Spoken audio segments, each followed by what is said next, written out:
But at the Women's Ordination Conference in St. Louis, Sister Georgine and the 200 other women here feel they do have a very special role, a call to a new kind of priesthood and a need to see the Church itself change. We know that as we dream the future, we don't want the structures that exist right now.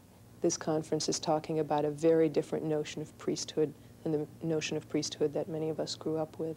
That different notion of priesthood was the major focus as women shared their visions of a future church, first individually. Men and women will look back and say, what was all the fuss about? Then they gathered in groups to exchange their ideas. They worked to define the future priesthood they wanted to see, one that would be radically different from the present. Some saw a priesthood open to men and women, married and single alike. Others saw the hierarchy abolished completely.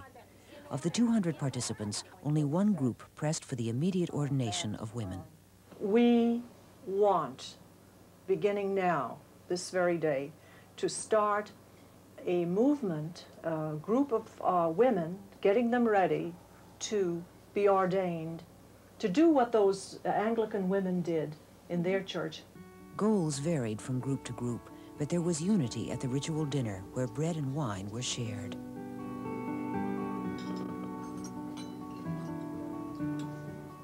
I thank God for the bread that has enabled my ministry.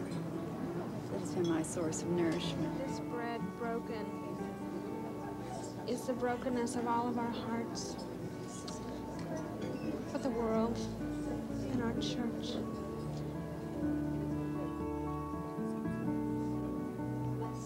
It meant different things to different people, but for many, like Sister Georgine, there was no doubt she was celebrating the sacrament of Eucharist. We knew the Spirit was present. We called her by name. We shared and broke our bodies as well as the body of Christ. And it was Eucharist in its broadest sense of being an act of praise and thanksgiving and nourishment so that we can go forth. I'm amazed. I have not seen or heard of women blessing or breaking bread, calling it Eucharist or anything else. I can't judge for them, but I don't know. I wouldn't want to see it. I cannot dream or think of doing things that are not in compliance with what the Holy Father is expecting of me to do.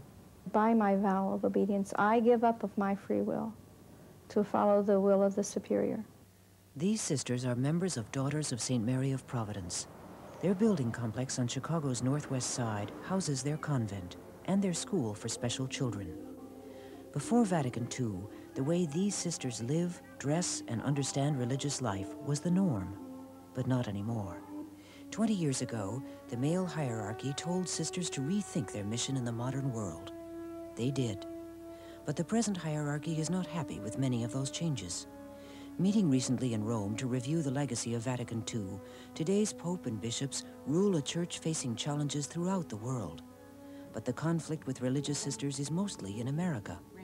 It's not surprising. Schooled in democracy, American nuns often show an independence of mind not found in sisters elsewhere in the world.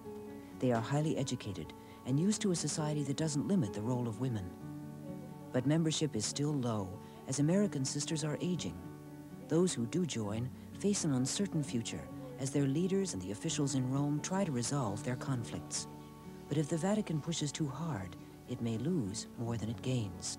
We, as American sisters, take Vatican II seriously, and we expect that Rome will take Vatican II seriously also.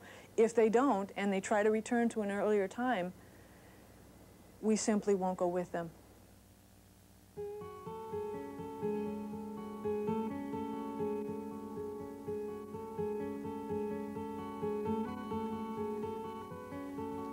Coming up at 11:05, see the stunning conclusion of Werner Fassbinder's Erich Berlin Alexanderplatz immediately following 7:30 late edition next on KCET.